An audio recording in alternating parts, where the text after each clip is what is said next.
Welcome to the show with no name for Friday, January 24th, 2014. I'm Bob Going with Jim Nikosha and Gavin Murdoch.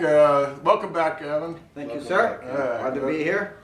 After last week, I guess I'm glad to be anywhere. So, well, they take it sold, don't they? The podcasts have been taking off. I don't know whether it's the topics we've been doing or what, but we've been getting pretty good. Let's see. That's because baseball season is over. Which one was it? Not this week's radio show, but the previous week's, and got hits in triple digits so far. Really? Wow. Still going up. So we can increase the amount that we charge our advertising. Yeah, well, We can get a raise. I do have advertising on it, although We can get a raise now. you know how I talked about I was afraid that singing the theme song would get us in trouble. Yeah. Well, I thought it did, because the YouTube immediately goes up. You have mixed third-party content, blah blah blah blah blah, blah, blah. And so I started investigating it, and it was I had attached Cy's funeral at the end. Cy still has rights to it? It was taps. Taps on the pipes? Taps on the bugler at the cemetery. Yeah. So I said, no, this has been in the public domain since the 1860s, when it was written. It's always been in the public domain. Oh, jeez. So I got by that one, but yeah, they wouldn't accept my advertising because of that. Although they now have a new thing where you can split the advertising with them? With the owner, with the owner of the copyright. Yeah. Well, you always split it with that. They always get their share. Yeah, up front. So anyway, that's YouTube. Hey, it's a new technology. Would it, go with the flow. It's, I didn't do anything to create it, so whatever they want to do, it's fine. They host this show every week, so It's a good thing. can't complain. No. Used to be they only take 10-minute videos, and Yeah. now they, at least for me, they take whatever I want. I think it's like up to 16-hour video. Can you imagine? It would leave like Sergei Eisenstein complete works. Well, at least our listeners in the former republics of the former Soviet Union can still see us. That's true. That's important. That is important. They haven't checked with Putin yet, so Oh, No, wow. Putin's a good guy. You see his muscles. he may put a stop to it. Wow. You wonder about the press sometimes. There are, numerous examples of reporters not getting it. One of my favorite local ones is every time the police dive team did a winter dive, looking for a body or something, the reporters would invariably ask Bill Pedrick, who was the head of the dive team, how cold was the water? And he would tell them it was about 31 degrees, and they would duly report that. Regardless of whether the river was iced over or not. So anyway, I saw one this morning relating to the old Soviet Union and the upcoming Winter Olympics. And they mentioned how 2 American warships will be off the coast, there to, help if there's any trouble, to evacuate American citizens and whatever. And deep in the article it says they will likely be entering by way of the Mediterranean. And I thought, how the hell else would they get there? How do you get to the Black Sea without going through the Mediterranean? You can't go. Unless you go down the Danube, I guess. But I don't know you can hold such large ships, though. They have some big ones, but I'm Sure not can. use some of those carriers. Yeah. But, pretty astute observation. It was. I thought that was brilliant. For those of you who've never thought about it, or never thought about much of anything. Well, it'll be interesting to see how the Olympics fare down, because really, Sochi was the summer winter resort for the hoi polloi of the Soviet.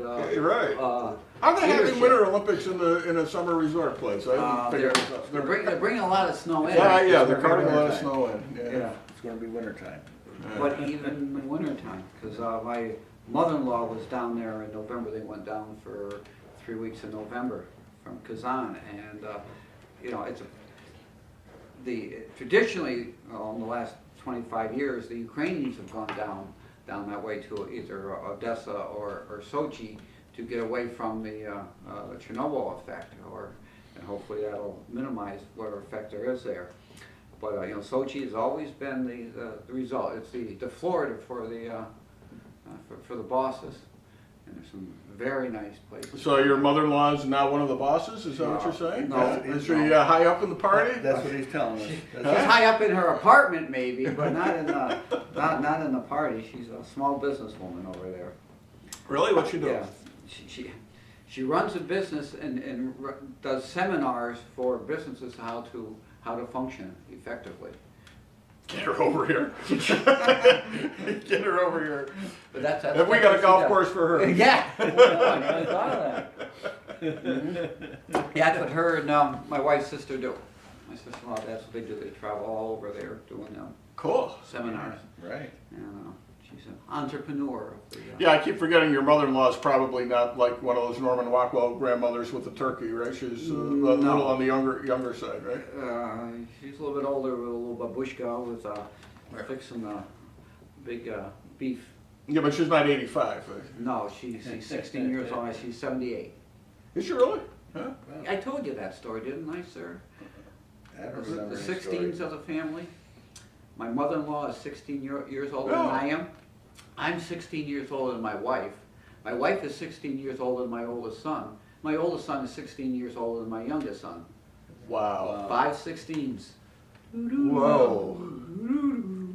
That's Yeah. that's a, Wow. Yeah. Yeah. be careful. Yeah. And they don't live at number 16 now, do they? No, no. No, they don't. Oh, They and live of at course, 16 yeah, down. you're not going straight down. You're going this way. Yeah, Yeah. but That's exactly. that's pretty neat. Yeah. So everybody, we always know how old we are. Yeah, as long as you figure out. You, We get one of them you right, we got the one, rest. You got the rest of them. Yeah, it's a good algebra equation to solve. Well, my father was 30 years older than me. I'm 30 years older than Anna, and that's as far as I get, as far as I can tell. So, Okay. yeah, I think You're 30 years older than Anna? something like that. Well, almost. Almost. Well, she was born in 81. I was born in 51. That's 30, Yeah. more or less. Yeah. Close enough for the IRS anyhow.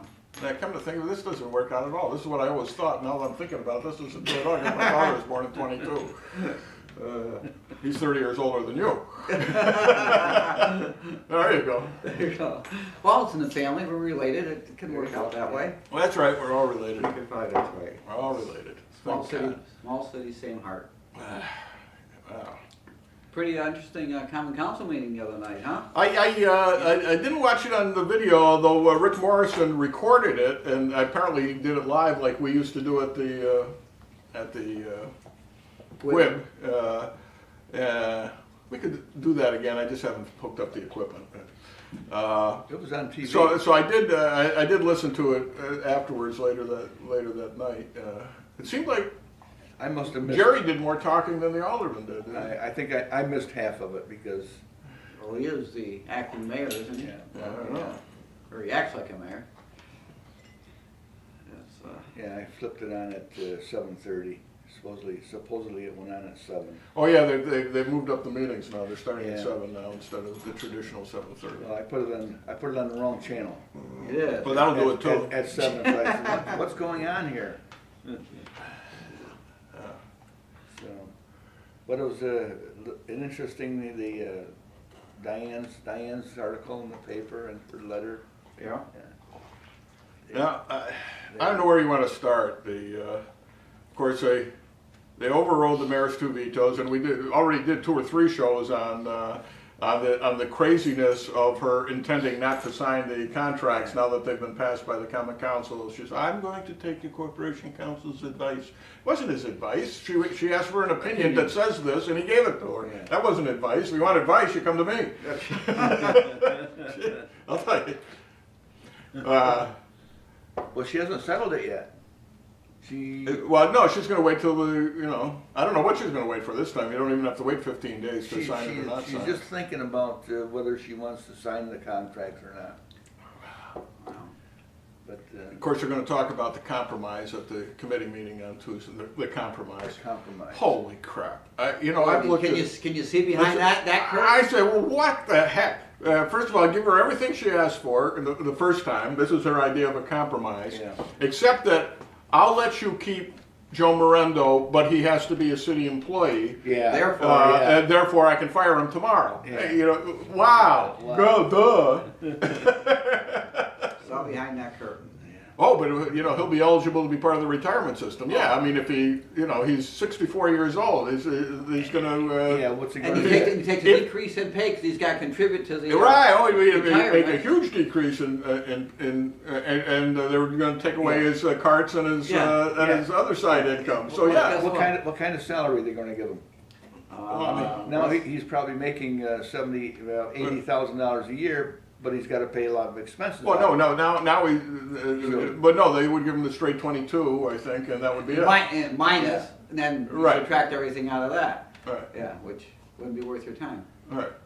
Well, at top of which, to get into the retirement system, Got 10 years. we've got to put in, well, it's 5 now, but it's a minimum of 5 years. Diane thought it used to be 10, but they did knock it down to 5, unless they put it back up to 10. But he doesn't have to pay any back dues to the pension system. But he just starts it. He just No, fresh though. but he doesn't He's only get the gonna have- advantage of that. If he could pay back dues for the 30 years he's been there, he'd be golden. He'd be retired tomorrow. Yeah. Well, it doesn't work that way. No. No, you can't do that. You can't retroactively say this person's an employee. No. So the whole thing's absurd. I don't even know where she came up with this idea that this was a compromise. She thinks that she thinks that Gina is still in the council. Corporation Council probably floated that one by her. Said, aha! If they don't pay attention. She must think everybody's really, really dumb if they're going to fall for that. Yeah. Oh my God! Does she realize the vote is 5-0, 5-0, 5-0? So now the council is actually performing their function as. They are performing their function, and they're actually looking at things and holding meetings and discussing. You may not agree with the results they're doing, but the procedures they're following are excellent. Right. I think you got a conscientious board there that is serious about doing their jobs, and they're not just showing up every 2 weeks to collect their paychecks. Yeah. Why don't you throw your name in the ring for one of her committees that? I saw that this morning. There's a position open on the Civil Service Commission. Well, that's a bipartisan commission, so they didn't say whether it's the Democratic position or the Republican position that's open. Yeah. Presumably, there's 2 Democrats and 1 Republican we're supposed. Yeah, so I don't know what's on there now. Planning board position open, but here's one that crossed my desk this morning that you may not know about. The election for Citizens Review Board in November. Once again, there was nobody on the ballot, and so it was all write-ins. Mm-hmm. Right. Okay, which is usually the case, but occasionally one of her stooges will run. But nobody was running. Anyway, back in November, the Board of Elections notifies her that the election ended in a tie. And when there's a tie, I don't know who tied for first place, but when it ends in a tie, by law, there is no election. Okay. Oh, I thought. No, it's no election. The election is null and void. Null and void. So, secretly, when I say secretly, I'm sure without consulting the Common Council, the mayor writes to the Democratic representative on the Board of Elections and says, can I make this appointment? Now, since there's no election, can I make the appointment to the Citizens Review Board? Ooh. See, I was under the assumption that if there was a tie in a committee or any election, that the mayor or governor or somebody could make an appointment. Nope. Common council, well, we'll get to that. Okay. Because Okay. this is where it gets interesting.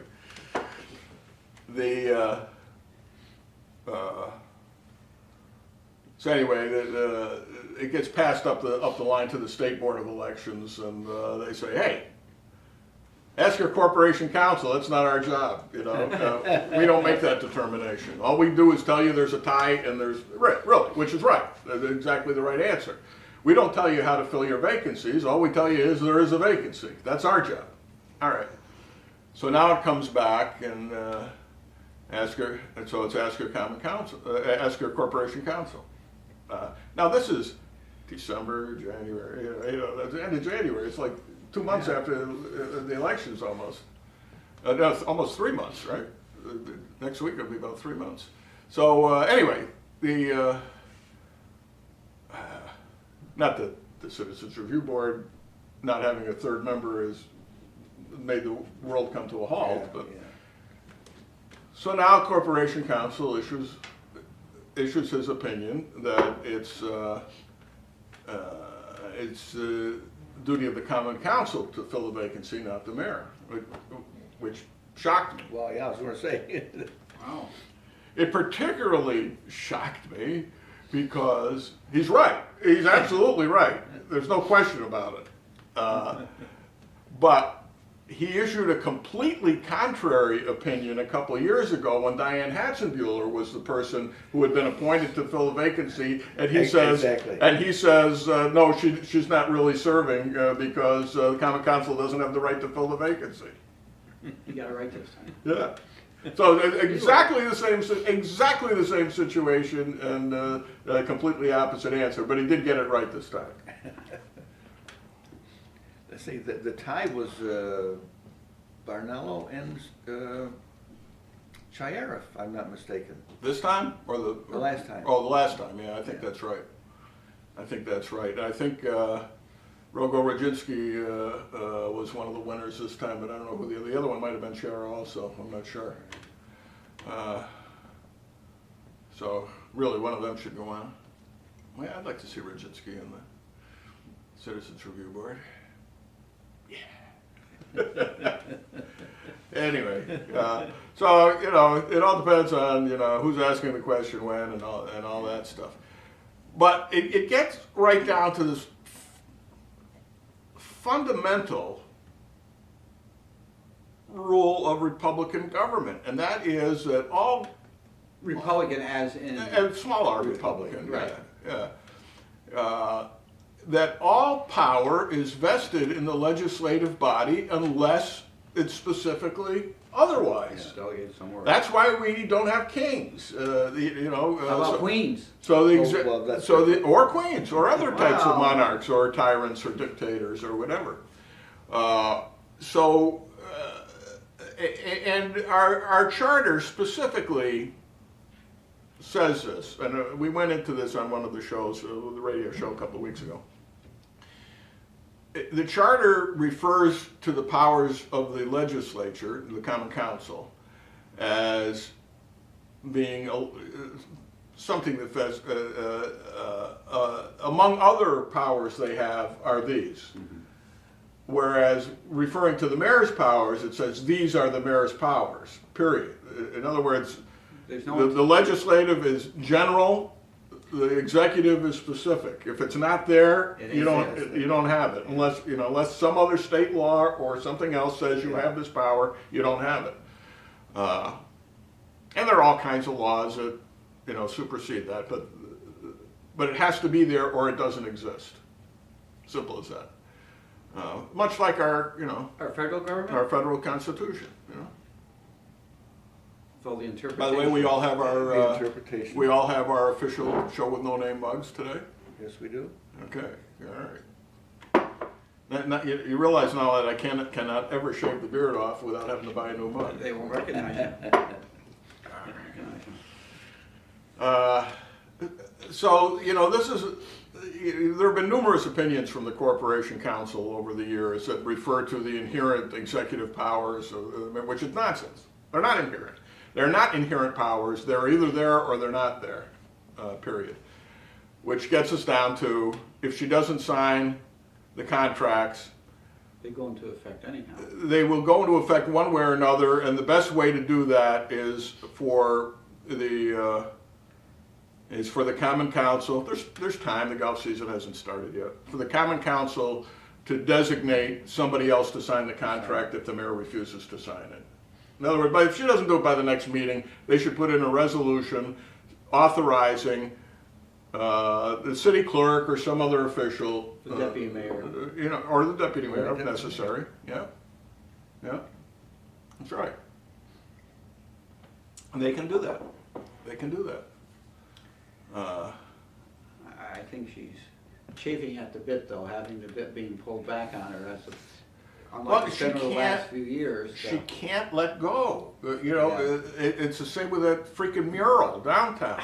You lost it. You made your argument. It was considered. It was rejected. You may be right. You may be wrong. You've lost it. It's over. There's nothing that's going to change it.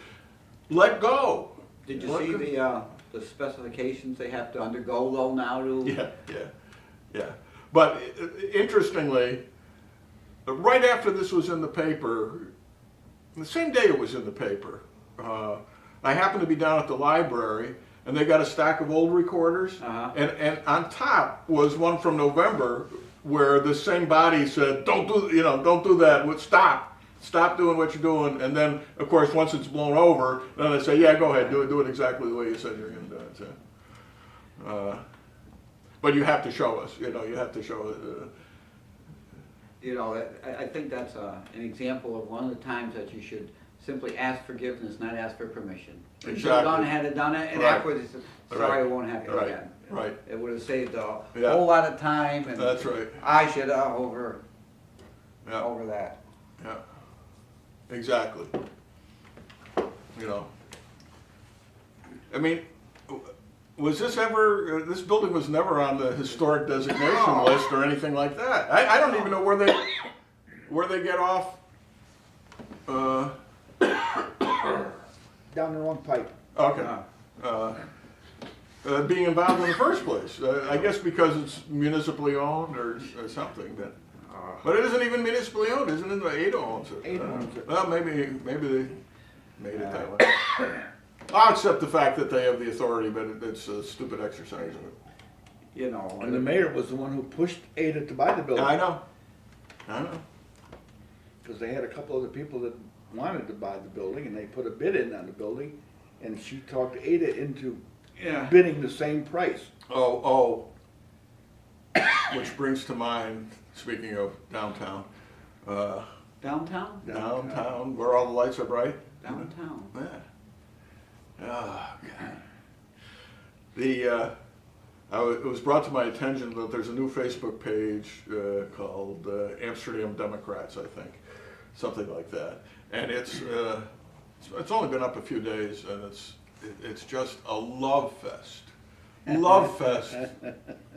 for the mayor, and all the wonderful things she's doing, and how terrible the Republicans are and have always been, and how she did things that the Republicans ignored. And anyway, so one of the things is she's talking about how they brought all this money into downtown Amsterdam to do the storefronts, and there have been some lovely improvements. So what's the example she uses? There's a photograph of the Professional Wrestling Hall of Fame that she's been trying to get out of there.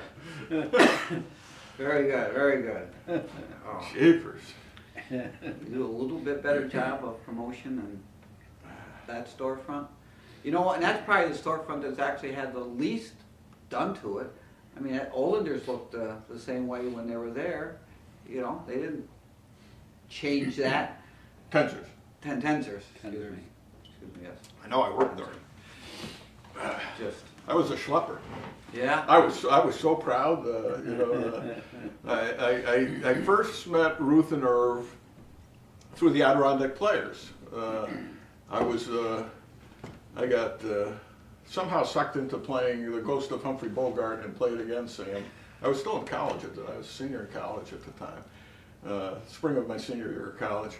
And I don't even know how I managed to have the time to rehearse it, but I did.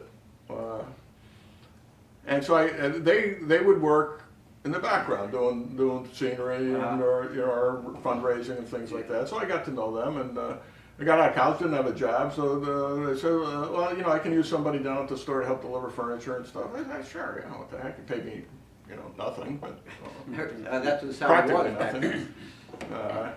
But whatever, and he told me I had a title. I was a schlepper. I said, wow, this is great. I've only been here 2 days and already I've been promoted to schlepper. Yeah, you got a title. That's right. You are somebody. You've made it. I thought it was great. Yeah. Yeah. After a while, I started dating their daughter, and That was the end of that. no. It was, but she had a different view of things. She was kind of an extravagant date, actually, and she says, well, what do you care what it costs? My father's paying for it. I said, yeah, I'm working all week as a schlepper. Yeah, that's right. Yeah. Oh. I was hoping someday to be chief schlepper.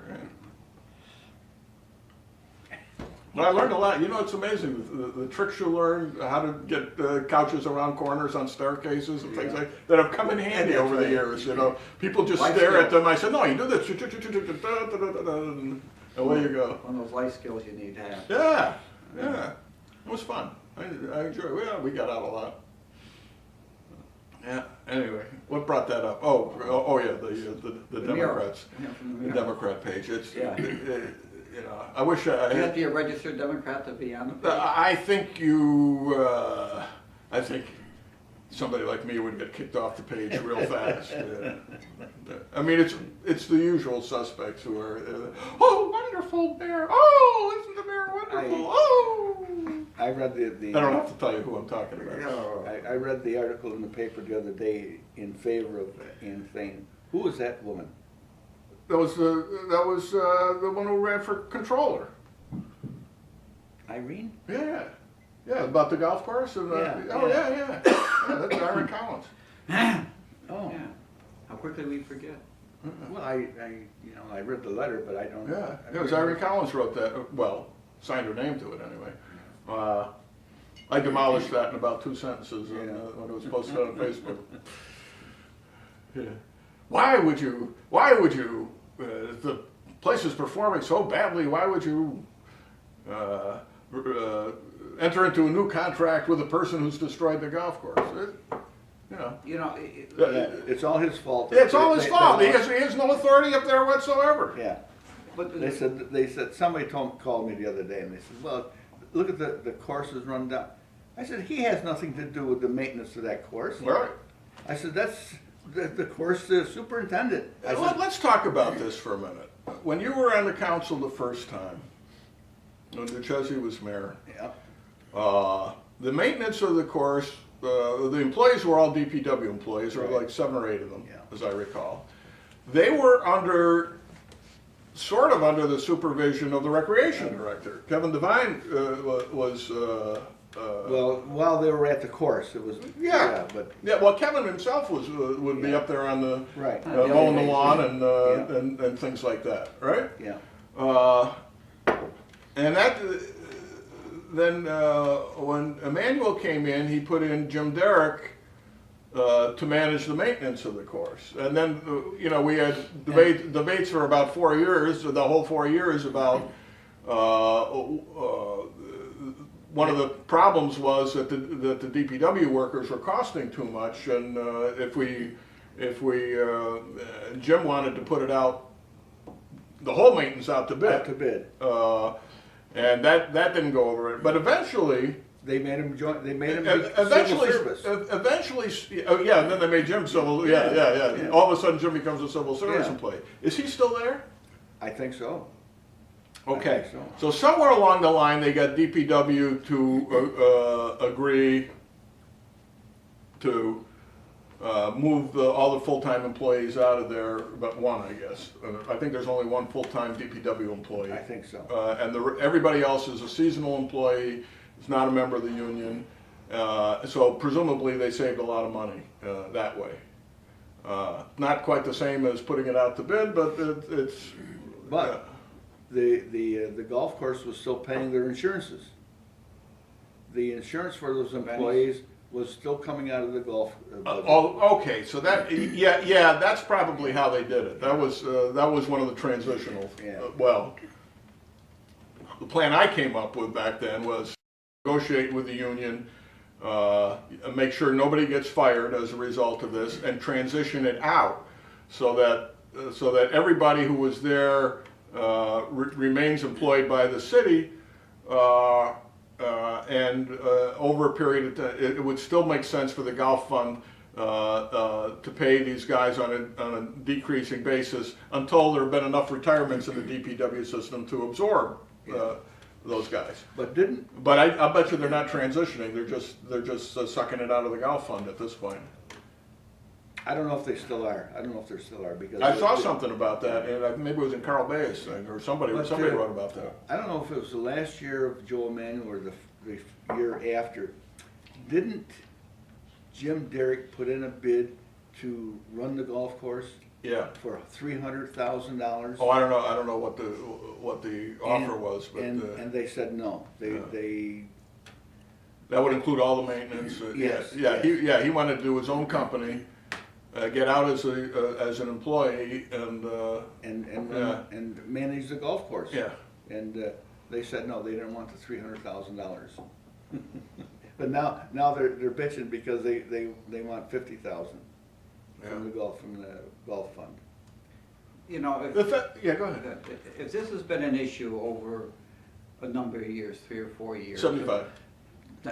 Seriously. No, but if it's been like that in the last few years, it would have made sense for the mayor to have a meeting with Mr. Morendo and say, look, we really see this as becoming a problem. You've been here a long time. What can you do, and what can we do to better utilize facilities up there to do what we wanted to do for the community? And then after a period of years, if things don't go, it would seem that they could do something. But to all of a sudden say at the end of the year, oh, by the way, you haven't done a good job, we're going to get somebody else in, doesn't seem morally or ethically the way to handle this situation. You cannot change the rules of the game in the middle of the game. You can't go from playing baseball to rounders to cricket in the middle of the game and say, well, somebody else won. That's the way she operates. What a great analogy, Gavin. That's what that was so historically interesting and beautifully put and exactly right.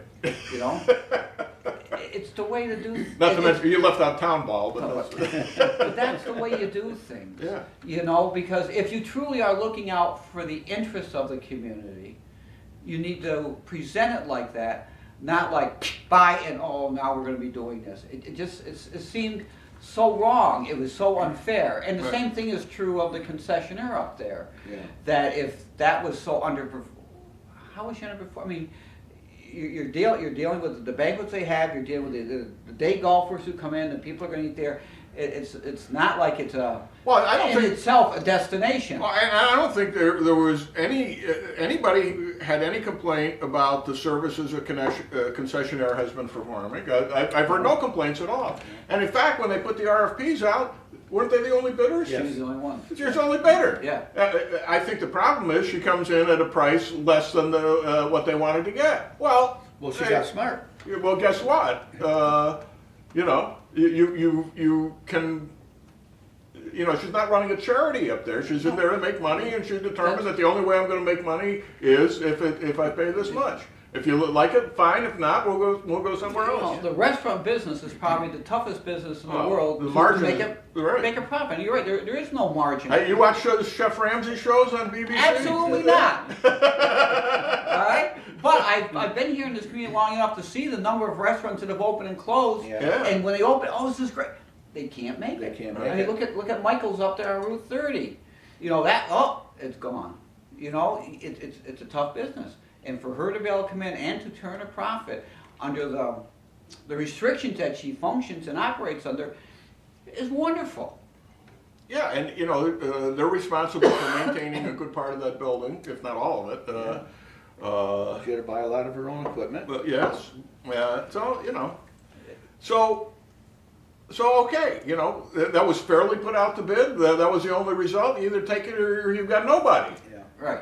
You know, you don't then renegotiate it and say, no, I think you ought to put in, we'll give it to you if you pay us, you know, an extra $4,000 a year. But the manner in which they dealt with Mr. Morendo is just... Oh, it's horrible. It's absolutely wrong. You know, did anybody involved in overseeing him ever say, you're doing a lousy job at what we asked you to do?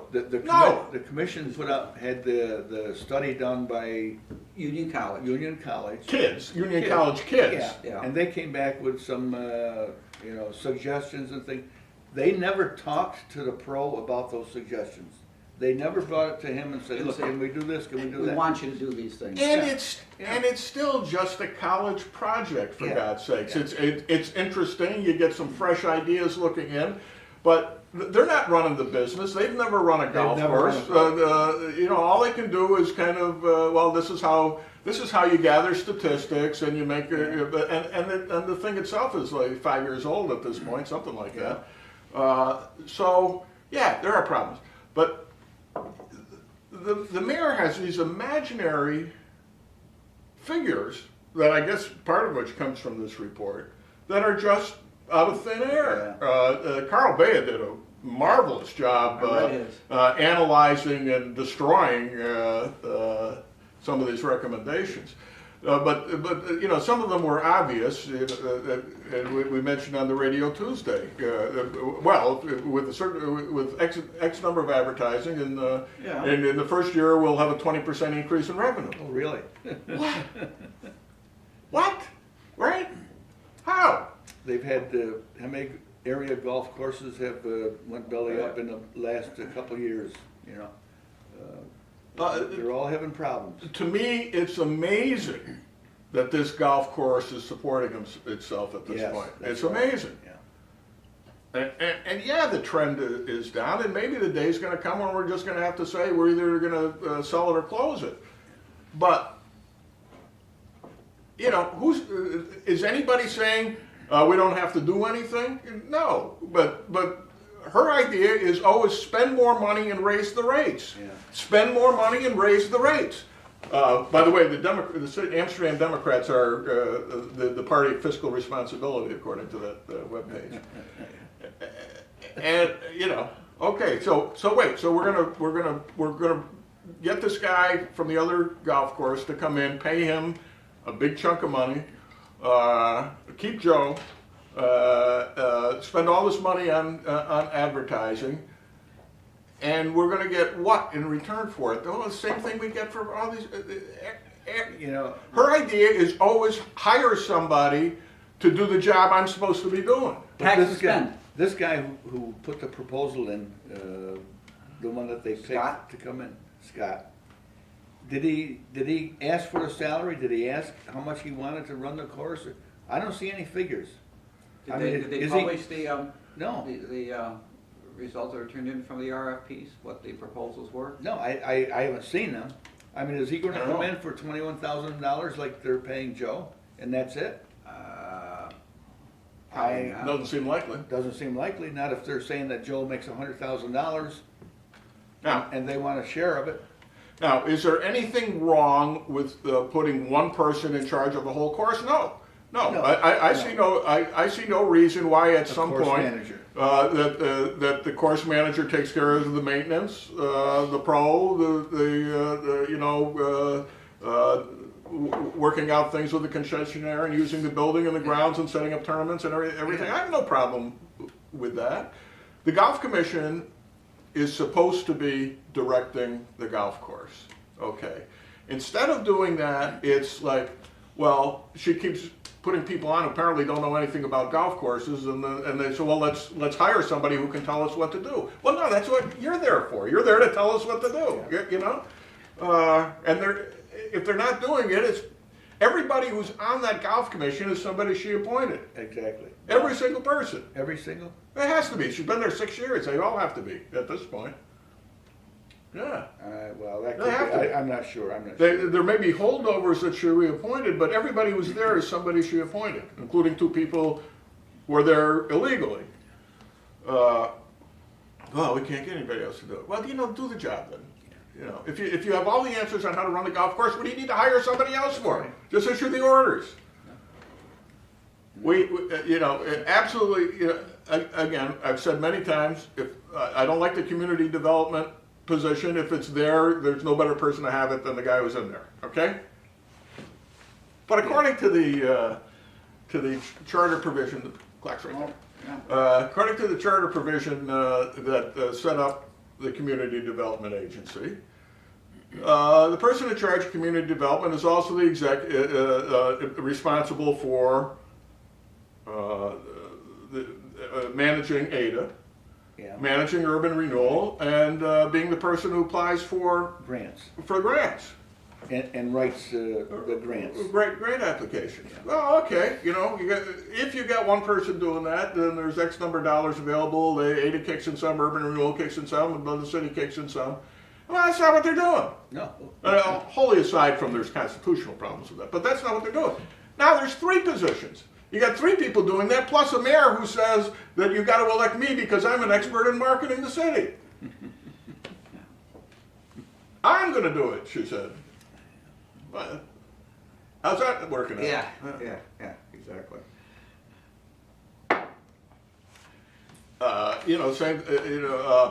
We had how much money did they spend setting up the city's website that I did in 2 hours without understanding the software? I had to learn the software and then put it together after supper one night. You didn't get $7,000 a month? No, the first, I think they paid $20,000 to develop it. Yeah, Well- but they're paying a maintenance fee. Yeah, I know. But wasn't the company that developed that the same one that did Obamacare website? I think so. Okay. Yeah, security ain't so hot.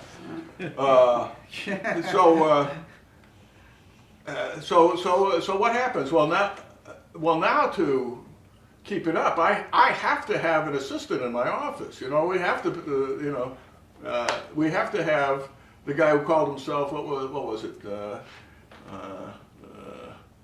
The minister of propaganda for the for the city and the mayor's political aide, whose job is to screw the Republicans. Yeah, that's great. We're paying for that out of your tax dollars. You see, they had a resolution on the other night to pay Municipal Solutions, what it was, $100 an hour to tell them how to keep the city straight. What is Municipal Solutions? Well, yeah, he's the guy that's from Batavia, that the mayor hired to come in and tell us that we're doing things wrong. The guy who operated out of the trunk of his car, that guy? Yeah. He's got a new car. I'm not surprised. He's got a new trunk. He's the guy that I talked with him extensively when we were trying to get the landfill in, and he. Oh, right.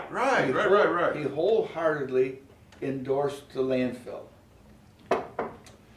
and that his first meeting at City Hall, he had a conference with the mayor before that first meeting. So I stood up at the council meeting. I says, "What's your thought on the landfill?" Well, he goes, and he started hemming and hawing. And I forget what his exact answer was, but it was because the mayor didn't want it. Yeah, that's it. So he changed his whole tune on the landfill. Yeah, she didn't want the pool hall downtown, and it's one of the few things that's actually been going and thriving, apparently. Yeah. Well, There's a private club down on Main Street also that operates. yeah, whatever they do. Where's that? I don't know. I think it's at Gallagher and Trolls, actually. Remember Gallagher and Troll, the jeweler, the watchmakers? Is it up in his building? Yeah, I think I think that was the building, the second floor. I'm not sure. But, We used to have such great things I know, downtown. I know. Well, I need my and pocket. downtown. I need my pocket watch fixed. Well, you just go down to Gallagher and Trull, and they'll take out their jeweler's eye and their little screwdrivers, and they'll fix it for you. Yeah. Yeah. You need a new stem winder here. Oh, well, And there okay. used to be a few of them down there that would do that. I got Ernesto, that's small. They do that?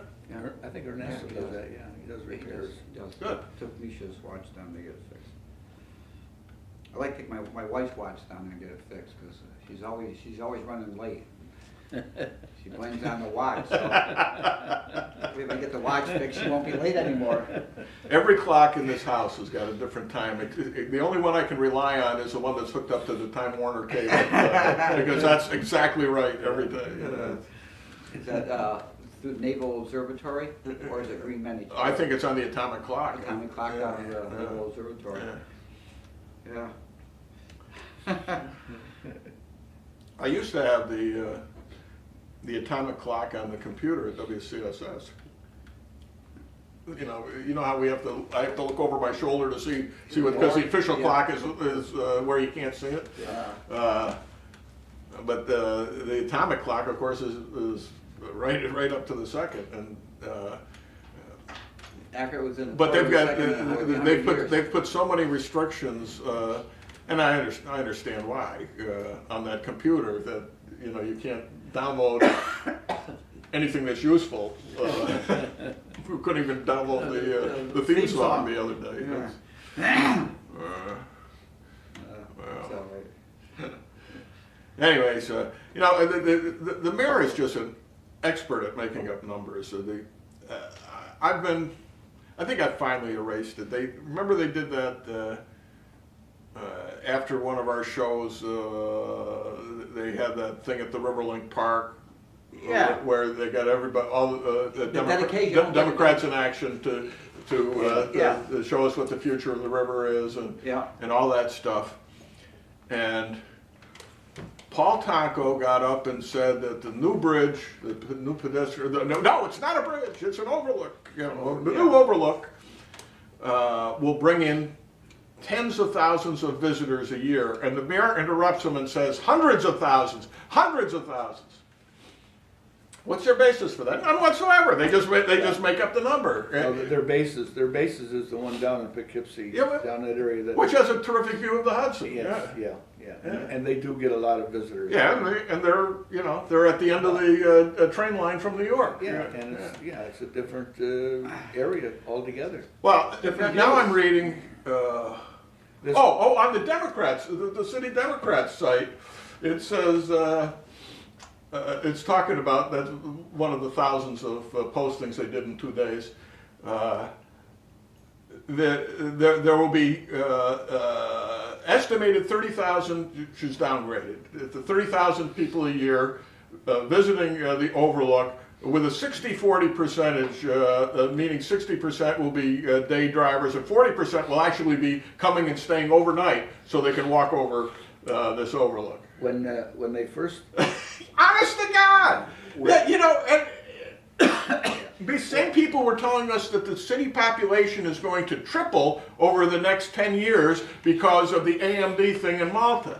right, and how's that working out? Yeah, well, it's open. The AMD is open. How much? You see any huge influx of people here? When I was on the council, the Riverlink Park had just opened recently. Yep.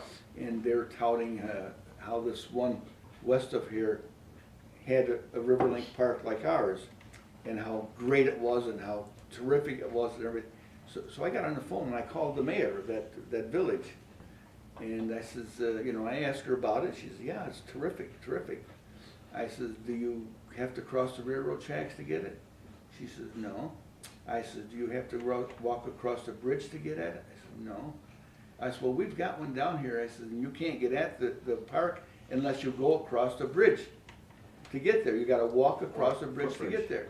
She said, what? She says, and do you expect people to go there? I said, well, they're telling us that it's gonna bring in many, many visitors. She says, I don't think so. It may be a beautiful park, she says, but if people have to do that. Yeah.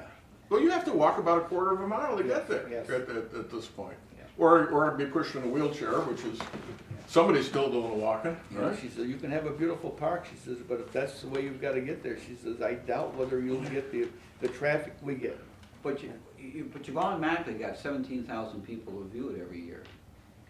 Yeah, if you can Oh, see it. that's what you got in the community, right? Oh, I If see. you can see it from the. You know, that'll be from the part of hill. your tally, you know, Bob. Yeah. Everybody lives Well, here who- here's another thing on the city Democrat site. Under her administration, the park has been increasingly utilized. Well, that's nonsense, because we used to get a couple thousand people for those Schenectady Symphony Orchestra Yeah. concerts, and we haven't had any of those since Right. since Paul Tonko's member items ran out for that sort of thing. And as I think it's great that they have this summer concert series down there. It's a lovely venue when the trains aren't going by.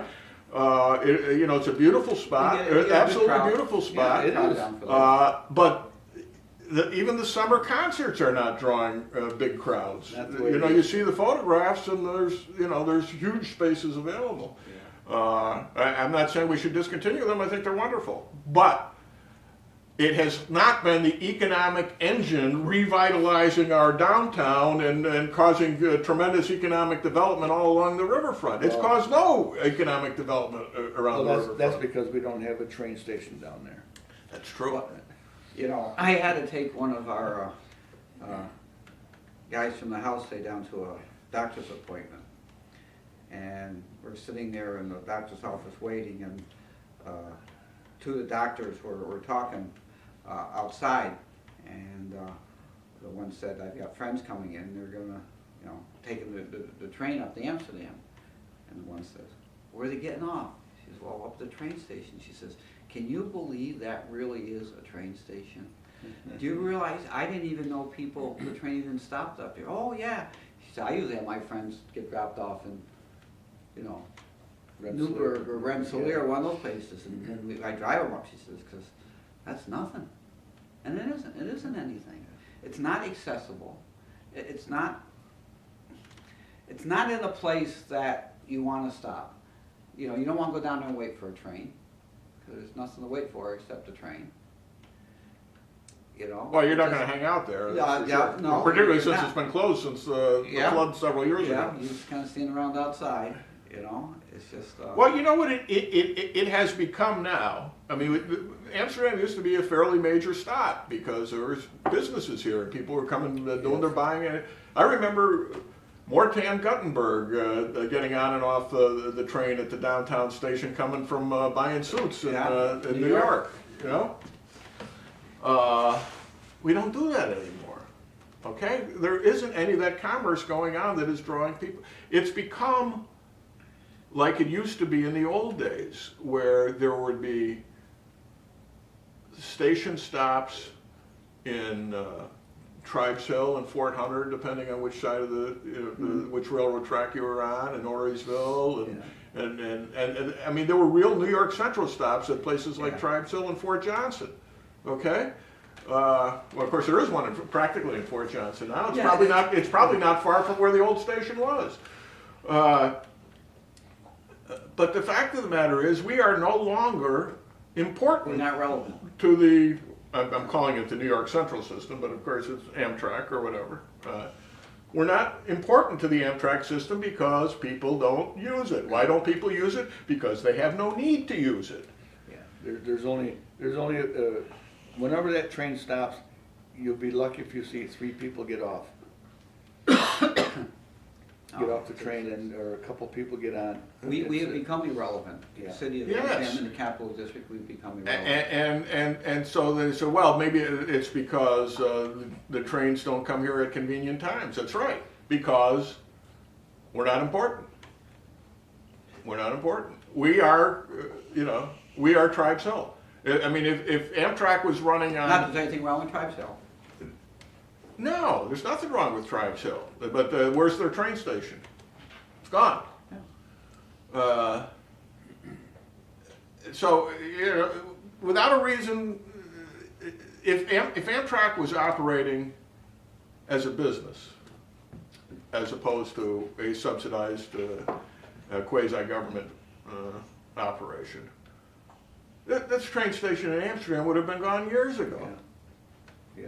And nobody would have missed it. We can't fill a bus to take employees from Amsterdam to the state offices in Albany. All right? There's no demand for it. If there's no demand for it, it ain't gonna happen. Well, there is a demand for it. Just the people don't want the inconvenience of not having their own vehicle. Because I know a lot of people that drive to Albany to work that don't wanna, Yeah, that well, don't wanna of take a course. bus, they don't wanna drive with anybody else because they wanna leave when they want to, they They want. want to stop on the way home when they want to. and- Yeah, there's nothing, You know, no what incentive. What did we have before there were subsidized buses to take you to work? Okay? When my father went to work for the state, mid-60s, okay? Worked for DOT in Albany on the new what was then the new campus. Paul Rossi, you know little Paul Rossi who owns a nice house on Florida Avenue? Paul Rossi got together like 5 people, including my father, and they would he would drive them to work every day. They all worked down there in the same building or thereabouts. One of them was Irwin's first wife. I did that when I worked at the GE. Yeah, and guess what? Paul Rossi had a nice, big, new car, and the $5 a week that he got from everybody who was riding with him, which was like $25 a week, paid for the car, paid for the gas, paid for the tolls, his throughway pass, and everything else, and he had a new car to drive whenever they weren't in the car with him. Every 2 years they would trade the car. That's and they'd right. have a new one. That's and right. It'd be a fairly good. You know, I did that for years. Yeah, You and these things will happen. Yeah. And you don't need the government to point the direction. No, and you look at the parking right over by the thruway, it's filled. Right. Yes. And how come? And they're probably going the same place the bus is going, And but the, it's and not the parking convenient. the parking garage is the parking garage has probably 10 or 15 cars in it every morning, the same cars. So you know, I don't think they're all working downtown because there's not that many businesses. But they're probably being picked up by somebody taking them to Albany or Schenectady. It's just as cost effective and time effective to carpool than it is to take a Yes, bus, yeah. of course. Oh, absolutely. With So with why- Schenectady, it's a little more difficult. When you're GE, if you got a chance to work overtime, you just call them, somebody else in another building, say, hey, what time you going home? Give me a ride home when you go home. Yeah.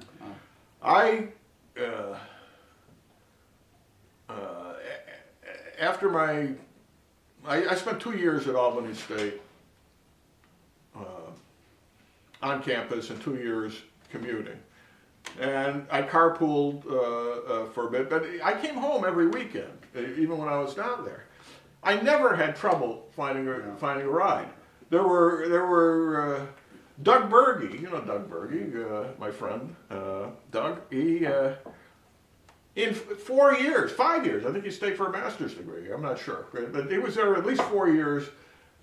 He never had a ride home or a ride to work. You know, he would go over, stand at the thruway entrance. One of these guys would pick him up, and afterwards he'd, you know, there was a barber from Amsterdam who, you know, worked down there. He'd go with him. Da, da, da. He never had trouble going either way, and never knew from day to day Who he was going to be with. Who he was going to be with. All right. And As a matter of fact, and it didn't cost them $3 a week. one of the guys who picked us up on a regular basis was Mike Chiara. Really? That's right. Yeah, that's how I met Mike. He was Your chauffeur. he was my chauffeur. I think he was a senior when I was a freshman. He had a big car too. You went to SUNY Albany, Mike? He did. Yeah. Yeah. So, guess what? These things work out. So, anyway, but you're right. We need to have a train station downtown, so we can go back to 1900. You It's know, not going to change anything. if we only go back to 1900, everything will be terrific. I mean, it'll be a destination for the, you know, Well, that's to right. Amsterdam, get off the train. And Well, wait a minute. You get walk off the train. across. How are you going to get to the bridge? Well, they're going to put a walkway there somehow. That's to be To be determined. determined. They'll figure it out. See, up here, we're not going to take the train, we're not going to take the bus, because most people do not view themselves as having to be dependent upon the government to take care of course. them. They're independent. Not yet. And they will do that. But there's still enough that we don't need to do that. We don't have to be dependent. We don't have to expect them to take care of us. We're gonna do it ourselves. We're not beholden. We're not working on anybody's bottom leave. You're going back to the era when nobody had cars. Cars, you know, the liberals hate automobiles because they represent freedom, Yeah. right? You're not dependent on the government. In Europe, they can't stand the fact that people would own their own cars. Everything has to be, public transportation, and you're beholden to the government, and you can only get from here to here when we tell you you can go. Yeah. And in this country, you can just hop in your car and go where you damn well please When because you it's want to. freedom. That's right. That's right. You know, and the only reason people in New York don't take the cars, there's no place to leave your car when you get there. That's right. That's right. Okay? That's right. But And outside- that takes care of itself. Okay, so you go to Poughkeepsie and you take the train in because it's more convenient for you That's right. Exactly. than Not it is. because it's convenient for them. Yeah, it's because it's yeah. they don't get it. Yeah. So, their ideas make things so inconvenient that people have to depend on the government, which, gets us to the whole Obamacare thing. What is this? They had, I don't know if you saw this, one of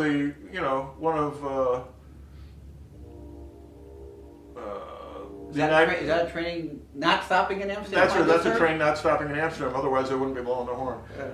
One of America's great computer hackers. I saw him. It would have taken him 20 minutes he says there's no security on the Obamacare system whatsoever. In 20 minutes, he had access to everybody's private records. Oh, really? Yeah, I yeah. didn't There's know no security built into it whatsoever. None at all. You go, and you have to sign up that way, apparently. You have to... Yeah. But as my understanding, it's not that hard to build a secure site because there's a couple of companies that have websites you can purchase things through. Amazon, Yeah. and there's another company. You know what you can buy at online. Amazon? You can get anything you want. But especially important, you can get a book called Where Do We Find Such Men, which is all about the Amsterdam guys in World War II. But you can also alternatively buy it in a walk-in place. Too. Well, if you want to don't buy have it, I was down at the Book Hound on Main Street the other day, and They're carrying that? and they're carrying it. I signed a bunch of books while I was down there, and Old Peddler's Wagon Up on Five Corners. Five Corners, they have it, and also the Walter Allen Museum has copies, and there are copies in the Montgomery County Archives in Fonda. Ooh, In fact, I was told somebody went in and bought a couple of my books the other day. Yeah. Really? Well, Very oh, did I mention they were my books? Yes, I'm the author of Where Do We Find Such Men? This commercial has been brought to you courtesy of YouTube.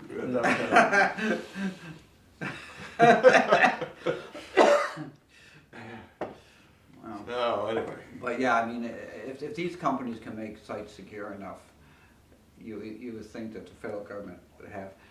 If the federal government can get into all your information, you think they'll be able to figure out ways that nobody else can get into your information. And it costs them millions of dollars to So get what, that $500 million? $500 million. Retrofit. Yeah. And $500 million to set it up, and now they got to spend millions more trying to make it Trying work. to make it work.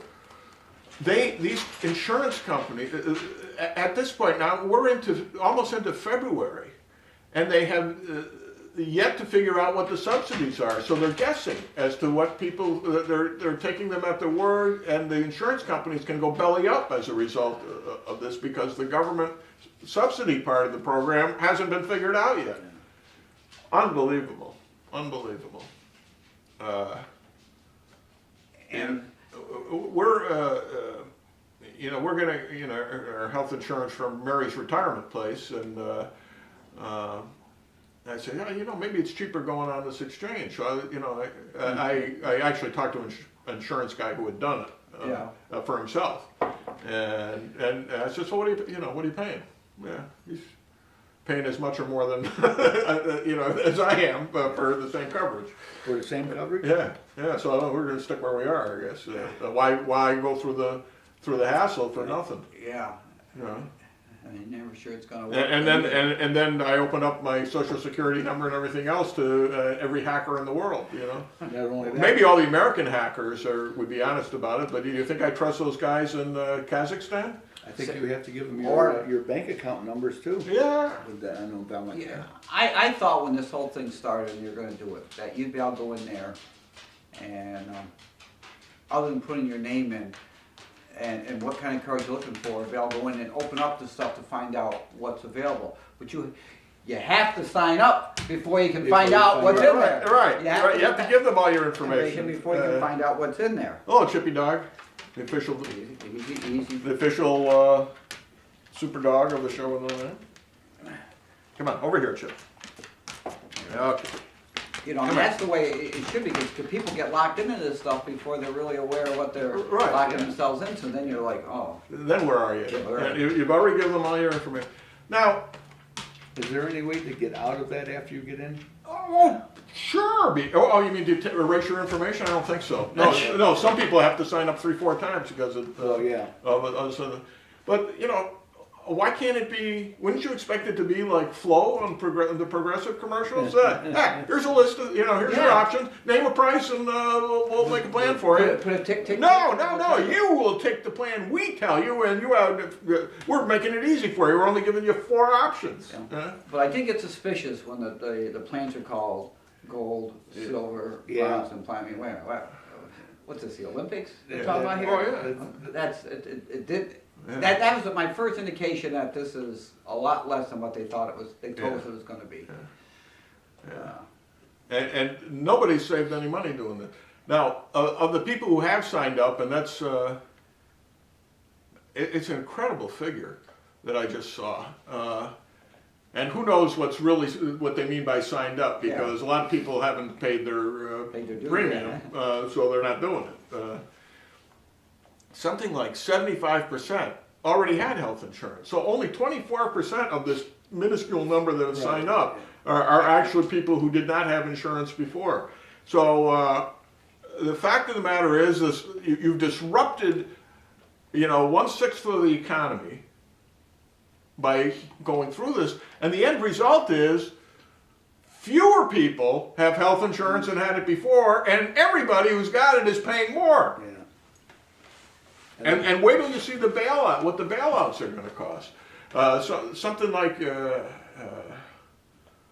because they're going to have to bail out the insurance companies who are taking the risk without the system working properly. They're going to have to. Or the insurance companies are going to all go belly up, and then we'll have nothing. No. An incredible number of the people who have signed up for the first time are signing up for Medicaid. So that's costing the states more, that's costing the localities more, it's costing the federal government more. And what have we got as a result? That's because this program was created, not built. They just said, this is what it is, and they said, we'll figure out. We'll figure out afterwards. Later. Which isn't how you run a business. This isn't how you run anything that you want to be successful. And it's a perfect example why the government should not be involved at all. Okay, if people can't afford, well, first of all, the issue should not be people can't afford health insurance. It should be people can't afford health care. Okay, there's a big difference. X number of people are not insured. All right. But a substantially smaller portion of that X number has no access to health care, which is a completely different story. Yes, it is. All kinds of people are getting health care and not paying for it because they can't afford to, or they file bankruptcy, or whatever. And there are rules built in that hospitals cannot deny care. That's right. To people just because they can't afford to pay. You still got to provide the care. Blah blah blah. Yeah. All right. So this universal health insurance will eliminate those people out of there, but at what cost? If it ends up costing more than just absorbing the bill or having the federal government reimburse you for for what you lost because you took care of these people, what's the point? The point should be, yes, everyone should have access to health care. You should not be denied basic health care just because you're poor, all right? I understand that. We've been taking care of the poor Forever. for decades. Already. Yeah, I was gonna say, it's, no one was denied health care. Yeah, the only only people that are overlooked are the working poor, who are over the. Over one and under the other. You're right, right. Those are the people that need some attention, but to devise this entire wacky system just to cover that is crazy. It's crazy. I mean, I don't think you needed to do anything more than make those people Medicaid eligible and let the federal government pay for the whole thing, because if you want to do that. Because God knows if we pay taxes, other people pay taxes to the federal government, not us. The federal government never should have got involved in any of this stuff in the first place. It's not their role. Not their role. Anyway. You know what? You know what doctors used to cost? You know what doctors? Yeah, I know. I'll tell you, when my first child was born, Yeah. the doctor charged $30. The hospital bill was $30. Yeah. The second one was born, the doctor was $60. Yeah. The hospital was $60. And now I'm so glad that I'm out of that market, because I wouldn't be able to afford the doctor or the hospital. Back in 1977, my wife and her mother, she wasn't my wife then, And she wasn't your mother. and my wife and her mother went to New York on a bus trip, and I took the opportunity to go over and sit down with her father and watch a football game or something. Brought over a 6-pack of Heineken, and when we were on the last bottle, I finally got around to saying, I asked your daughter to marry me. Yeah? What'd she think? And I said, well, she seemed to think it was a good idea. He says, I was reading the other day how much it costs to have a baby. And it was $3,000. He says, when I had my first one, and he's talking back in 1921, because he was married twice. The wife gave birth, and the next day I run into the doctor on the street. I said, well, what do I owe you? What do I owe you, Doc? He said, well, Herb, he says, I was $20, son. Oh, it's okay. No, it's $3,000. Yeah, I mean, I remember a doctor's house call was $5. Yeah. Well, we used to go to Dr. And then he took care of 4 of us while he was there. Yeah. $3 or $5. It depends. If he had to give you a couple pills, it was $5. Dr. Casanos, I used to go down in Mohawk. Yeah, sure. And I can remember walking in there, and it had that doctor office smell. And there was a nurse receptionist. Yeah. And him. Yeah. Right.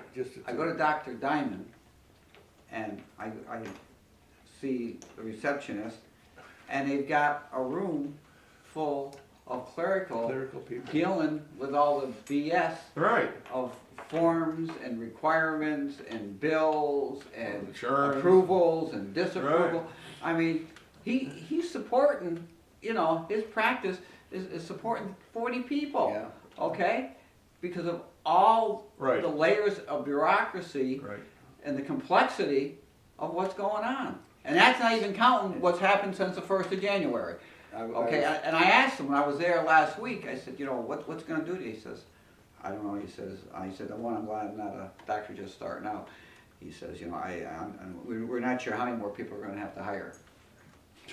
I was talking to a billing clerk, a doctor, billing clerk the other day, and the one insurance company, you've got to put in a number for this one procedure. You've got to put the number in, they pay the bill. another insurance company for the same procedure, you gotta put that number plus another 2 numbers Right. to get the same payment. He said, and every insurance company had the same numbers except the, I don't know what you call the last 2 numbers. The last 2 numbers were different, Yeah. or else you didn't get paid. If you didn't put those last 2 numbers in, you didn't get paid. So the billing clerk has to know all those numbers. Yeah. I said, wow. He It said, just goes on and on and on. On and on and You know, probably half the staff at St. Mary's Hospital is involved in. Absolutely. They're not there for patient care. I mean, they do a Right. great job for patient, but the staff on that end compared to the Yeah. other is Yeah. nonsensical. It's nuts. You know, it's not the government's job to create businesses, it's the government's job to ensure that businesses can be created. I get, you know, every time you go to the doctor or the hospital, a month later, you might get a notice of what was submitted and Yeah. what was paid. It's amazing, at the end, the doctor was paid $3 for this procedure. How the hell can they live? How do they They got you on the clock. Wow, yeah, but that's why you go to the doctor, you're in there and you're in and you're out, you're in and you're out, because, you know, he's only going to get $3 for that procedure, $3 for the other You procedure. go back to the days Wow. before there was Medicare, all these, I mean, health insurance was, it didn't even come in until like after World War II, right? I mean, it was, Henry Kaiser developed like the first major health insurance system. And frankly, it wrecked the medical profession. They're all happy that they get paid for everything that comes in. You don't have to go chasing down your Yeah. customers. But the trade-off, was it worth it? Was it worth it? Well, and you look at what they have to, at least in New York, what they have to pay for malpractice. Well, Yeah. that I didn't get into that, but that's colossal. You're talking 6 figures insurance every year. And that's why, you know, when you go for something and not sure what it is, they'll run 7 or 8 or 9 or 10 tests Because just of to course- make sure Right. That's right. Yeah, that, right. well, I did this, you know, and And it just gets worse sure, and worse and and worse. that clogs the system up. Yeah. You know, it makes it more complicated. It makes it deeper to wade through than they would have. You know, doctors make mistakes. Understand that. There's no. Yeah, but they're not gods. No, they're not. They're not gods. They're not God. And God's not paying attention a lot of times to what they're doing. So And, mistakes when, happen. and when you have a system that provides for unlimited jury verdicts, which is what we have, Yeah.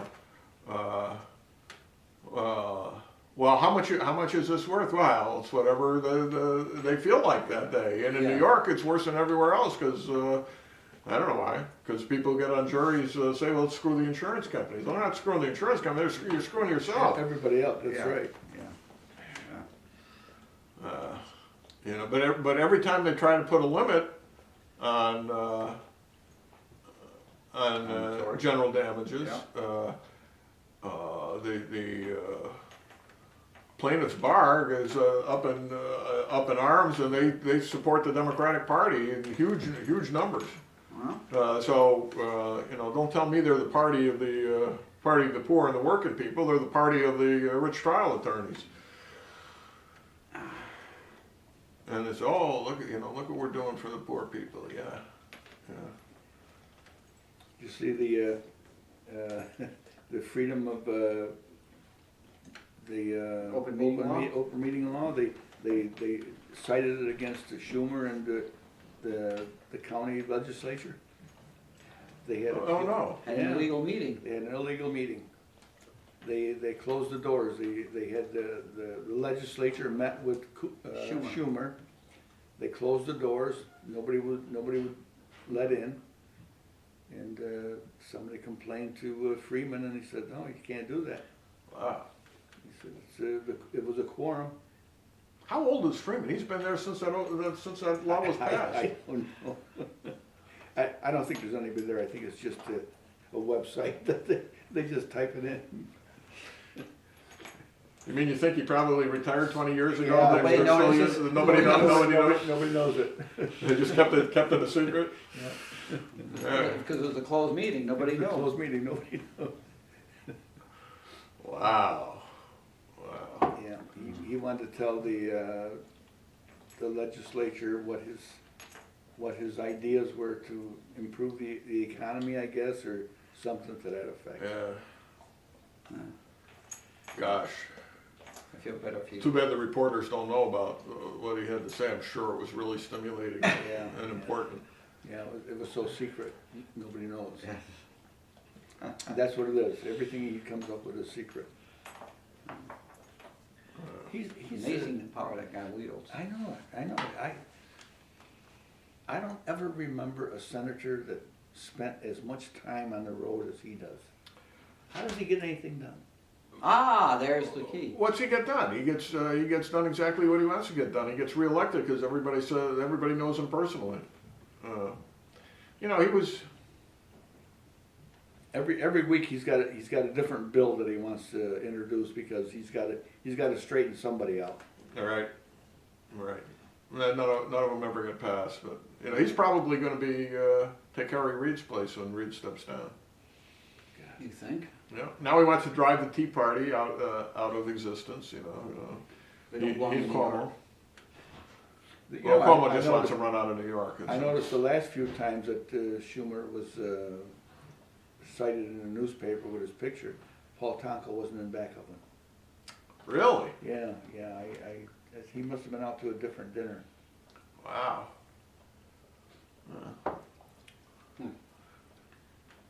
Well, they love him at the Amsterdam Democrat site too, by the way. Oh, Paul? Paul? Yeah. Well, yeah. Well, Yeah. all three people of them. Well, So this is, what's the site called? I'm not sure. I think it's called Amsterdam Democrats, but I'm not positive. One of our gadflies led me to the site last night, and it was right after I had supper. I was really I castigated him for doing it at such a time. You know, we're going to have Philip on the show Tuesday. Tuesday? Philip Tambasco. Boy, I don't know how he comes up with a new topic every day. Today it's flower shops. Yeah. Boy, we used to have a million of everything. Yeah. I know. Well, I clued him in, you know. What do you mean you clued him in? I think I told you the last meeting that I told him to make sure he comes with a lot of information if he wants to get on the air. Otherwise, you're going to override him. I says, Bob won't stop talking. I says, unless you've got a lot to talk about. Don't take a breath, though. Those have to ask me good questions. Relatives keep getting on my back. I can't even go to the supermarket anymore without them. You stop interrupting. You stop interrupting, Philip. Yes, ma'am. Well, hopefully we'll get them under control. Wow. He's awful popular, but you know what? Our golf show got more hits than the Phillips show. Oh, really? Yeah. Wow. Well, because all our enemies were watching the golf show. You really, jeez. You know what's going to happen next? I got another call I got yesterday, and the guy was out of town on vacation, and he was, you know, he says, well, you know, he says they could do this, they could do that. I said, wait a minute. I said, that's not the pros' Job. I said, that's the course maintenance problem. Right. Well, the greens are bad. I said, you can't Yeah. blame that on the pro. I said, Right. gee. Well, yeah, okay. But that's it. That's how you use the scapegoat. If there's Yeah. anything wrong with the system, you use Yeah. it against the guy you want to get rid of because you don't like him. Yeah. Relevant or not relative. Oh, yeah. Yeah. Obviously, So we'll see what happens in the next few days and whether the mayor's going to sign or not. When's their meeting? Tuesday? Yeah, well, they've got a committee meeting on Tuesday. Yeah, that's what I mean. Committee Yeah, meeting. they got a committee meeting on Tuesday where they're gonna discuss her compromise. Well, that's gonna be, an executive session. That's under, They don't, because, they'll probably wanna talk about, personnel and Well, that shouldn't- the contracts. that should not be an executive session. Well, work performance of That's not an issue. No. That's not an issue at all. You know, No, that's they've right. already passed the contract. The only question is, do they want to enter into another one? Yeah. Why would they do that? I mean, that would be insane. They won't. Yeah. I think the mayor is gonna sign the contracts, cause I don't think she wants any more controversy. Oh no, I think she already said she was not going to. That was the gist I got from what I read this morning. That she didn't say officially she's not going to, but she says she's inclined to follow the advice she got from her corporation counsel. Well, then she doesn't have to sign, but she's not gonna make a big issue of it. She'll just say, no, I'm gonna sign it and let him go from there, and she's, keep your mouth shut. No, I don't She see it. can't do it. I see it. No, she can't. She has to win. It has to be her way or no way. Wow. But in everything that happens, you don't need to have a winner and loser, you have to have success. And success comes from more than one person. Yep. Yeah. Yep.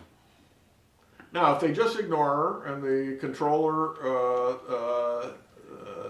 pays Morendo pursuant to the contract and collects the money from the, Yeah.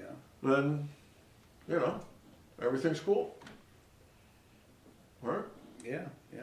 I mean, if you're gonna have a holdover corporation counsel, I guess you can have a holdover everything. How long is he gonna be held over for, I wonder? I was expecting to see that pop up. All I can say is nobody's called me and asked me if I'm available. Nor do I anticipate such a call. Well, she's saying that he's coterminous with her, so she's. Well, he's only coterminous with her if he gets appointed. He hasn't been appointed. He was coterminous with her last term. That term ran out. Yeah, but she reappointed him. His appointment was defeated, and that's the end of it. So he really hasn't been appointed, So he hasn't been appointed. just they're collecting his. And by his theory, if the next common council doesn't approve somebody else, he stays on, He stays on. even if it's a Republican. Yeah. Or whatever. Yeah, he's there forever as long as nobody appoints somebody else. No, I don't think a Republican would miss that one though. No, these guys aren't. Well, yeah, but let's suppose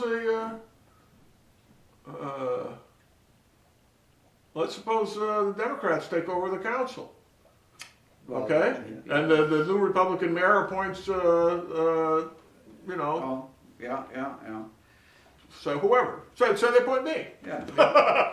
Yeah. They can do the same thing that she They did. do the same, then I get defeated and Jerry stays on. No. Yeah, No. sure he would. Sure he would, because They haven't appointed anybody. Because Yeah, but he's not appointed, so he can't stay on. sure he can. You can, yeah, but No, he's just a holdover from the last administration. Her appointment of him is irrelevant. It's the fact that no one has been appointed to replace him that allows him to stay. well, that's what I've been telling these guys, but nobody wants to listen. Yeah. That's all you gotta do is bring somebody in and say, this is our new corporation council. Right. Period. Right. That's all I have to do. It's in the Yeah. charter. Plain as day. Plain as day. But she's saying no, that he's coterminous with her because Well, he was appointed. she to can that. say whatever she wants. It ain't the law. The law is what's in the charter. Well, If the position isn't filled in 90 days, then they can appoint their own person. right. It couldn't be any clearer. So, well, we'll see what happens. Yeah. It's interesting. They'll leave it so we've always got something to talk about. Well, we'll always have something to talk about. Yeah. Now, one of the things apparently the Common Council is talking about doing is there are a number of things. I heard this from a good source, not anybody on the Common Council, but somebody who knows everything. That they're talking about hiring a labor firm to take those duties away from Jerry and to take the money out of his salary to pay for the labor firm. Now, I know what labor firms cost because I took over the duties of the labor firm that was charging $75,000 a year to the city. They'd take his entire salary plus his Cheeto bill, and they still wouldn't have enough to pay the labor attorney. So that would be a very foolish move. Yeah, your point is. And no economic benefit to the city, nor any other kind of benefit for that matter. You know, So I hope they don't, not planning on doing that. That would be really stupid. you know, to me, negotiating contracts is a no-brainer. Half of it is common sense. Half of it is negotiating. They want something and you want something and, Right. and you negotiate. Right. You know, why do you need a labor attorney? You don't. Believe me, when I found out how easy it was, it was Exactly. ridiculous. Exactly. And it'd be very expensive to have somebody from the outside because we got 8 freaking unions that you have to deal with in a city this size, which is also ridiculous. I was on negotiating committee. Yep. The mayor, and I would go to these meetings and they would, wait a minute. I said, that doesn't make any sense. You know, there was different things I would argue about and say, no, we're not putting that in the contract. One of them in particular was the sewer workers, Yeah. DPW. They had a proposal to pay them extra $25 if they had to go in the manhole. As opposed to not going in the manhole. Yeah, as opposed to working outside. I said, wait a minute. I said, can I ask a question? This is a labor attorney there. All right. I said, what's their job? He said, well, they're blah, blah, blah, blah. I said, but doesn't that entail going into, well, yeah. I said, why are you going to want to give them $25 more? Boy, I'll tell you what, these manholes would be checked if they did that. They cut that right out. You know, and a couple negotiations, and I had to go to a couple police department negotiations. Wait a minute. I says, wait a minute. That's not something that should be given to them. You know what happened? They started having meetings, never called me. They would never notify me that there was a meeting going on. Oh God, and after that, they were getting all kinds of crazy stuff. I said, I don't believe this. Well, people ask for lots of things. They don't expect to get half of them, but Yeah, they the get some of them. labor attorney would say, well, yeah, down in South Carolina or North Carolina, the police or the firemen, they get this or get that. Now, what the hell's that got to do with us up here in the north? All right. As well, if they want these things, they can insist on. You don't have to give it to them because they insist on it. Right. I said, my God. But we had the whole while I was on, the principal thing we had to negotiate was having the employees pay a percentage of their health insurance because the health insurance costs had doubled in the previous 5 years, doubled. 20% went up 20% a year for 5 years, and I say, well, you know. You're getting this extra benefit. It's costing twice as much the health insurance as it used to. Well, it doesn't matter. You know, we want to raise anyway. You know. Oh yeah. Yes, but we did get them to accept percentages in exchange for X percent raise, and it was a trade-off. And the city ended up kind of breaking even on the thing, which was a great place to be. And going forward, had an interest in keeping the health insurance costs down. They had none whatsoever before that, because they were paying like a straight $8 pay period or something for their health insurance, as opposed to a percentage of their health insurance. So you're paying $8 and you're going to maximize your usage. But when you're paying a percentage, well, that makes a big difference. then you find ways to cut the costs and go with different prescription plans and whatever. And that worked out. And Kim Brumley was excellent getting the figures together for those sort of things. She kept a close eye on what it was costing the city, and you know, how many people are using the healthcare system and He's all. done a real good job for the school district. You know, if you got somebody who understands the figures, it's golden. And she was terrific to have on your negotiating team. So anyway, we're kind of at the end of the show.